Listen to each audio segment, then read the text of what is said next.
فرصة سعيدة أننا نتلاقاو بكم. باختصار غادي نتكلم لكم على هذه الجولة اللي كنقوموا بها في الديار الفرنسية. هي بطبيعة الحال هي بدعم من وزارة الشؤون الجالية. وهذا الشيء داخل في إطار تشجيع الثقافة المغربية وطريق ديال التواصل وفتح أبواب التواصل بيننا وبين أبناء الجالية المغربية. وفي الحقيقة أن الحمد لله على أن الفرقة هذه تقليد اللي تقريبا هذه 26 سنة وحنا كنعيشوه.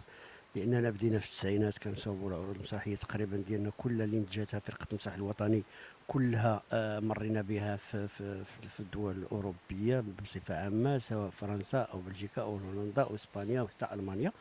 والحمد لله دائما كنلقاو النجاح الكبير وكنلقى التجاوب الكبير وكنلقاو على ان هناك ناس اللي كيعشقوا الفن المغربي وكيواظبوا على المشاهده ديالو ومتبعين الحركات خصوصا ديال فرقه المسرح الوطني. وحنا سعداء جدا كوننا اننا قدمنا قبل ثلاثه ديال عرض في افينيون وعرض في بيزيي وعرض في مونبولي، وكان الحمد لله كان التجاوب كبير وكان الحضور مكثف. وهذا الشيء ماشي عزيز على ابناء الجاليه ديالنا المغربيه اللي كتحبنا وكتعشقنا وكتدعمنا في كل المناسبات.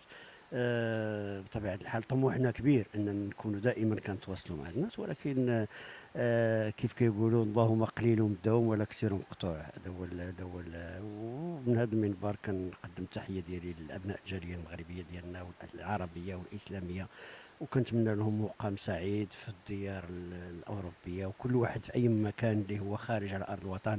وكنحييهم وكنتمنى لهم دوام الصحة والعافية والاستمرارية إن شاء الله والتوفيق إن شاء الله والنجاح. والوليدات يتهلاو في الوليدات لأن الوليدات هما المستقبل. شكرا.